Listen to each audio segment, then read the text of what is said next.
Power is one of the most complex concepts in international relations, but at its heart, it means using all the tools you have at your disposal to get someone to do what you want them to do. Let's look at 3 different types of power today. First is coercion. Think about a parent trying to get the child to go to church. When I was a kid, they might have just given them a slap around the ear. This is a very direct form of power. At the international level, one about military and economic power and how it's being used coercively. In terms of tools in the toolbox, the US has an estimated 750 military bases in over 80 countries and spent $916 billion on military spending in 2023 alone, which is around 3 times as much as China and 9 times as much as Russia. It can use all this then to try and influence the behavior of governments or just get rid of them altogether. Think about the war in Iraq for a second.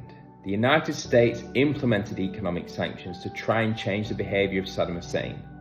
In the end, they just reverted to the use of force. Long drawn out war after the intervention though, saw over 180,000 Iraqi civilians killed, and it cost the US $1.922 trillion, according to Netta Crawford. As with Afghanistan and Libya, therefore, Iraq reminds us of the strengths and limits of US power. It can easily get rid of a government, but it can't control what goes on thereafter. This brings us on to the second type of power, inducement. If you do what I want you to do, I will give you something in return.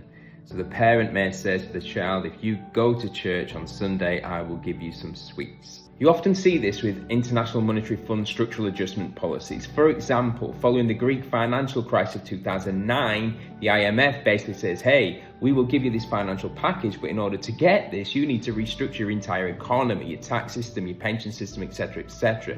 There's widespread resistance on the streets of Greece.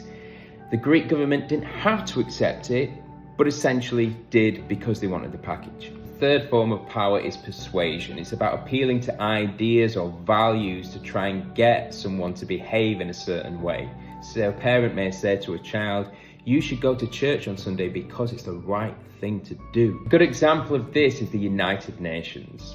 Michael Barnett said that predominantly the power of the UN stems in its ability to persuade actors to behave in a certain way. After all, it has no standing army, so it can't really rely on coercion. Its failure to persuade the likes of Assad, Netanyahu and Putin over the last decade has seen the authority of the UN come under scrutiny and its existence questioned. But this is only half the story. The UN has been at the vanguard of persuading people to take the threat of climate change seriously.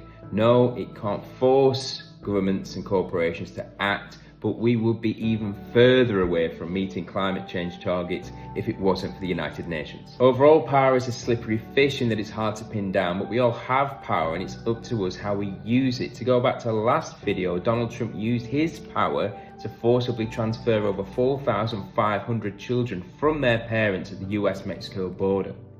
It was the power of civil society, the power of the media, etc., that pressured the government to change its policies. You remember that the next time you feel powerless. I will leave you with Margaret Mead's words. Never doubt that a small group of thoughtful, committed citizens can change the world. Indeed, it's the only thing that ever has.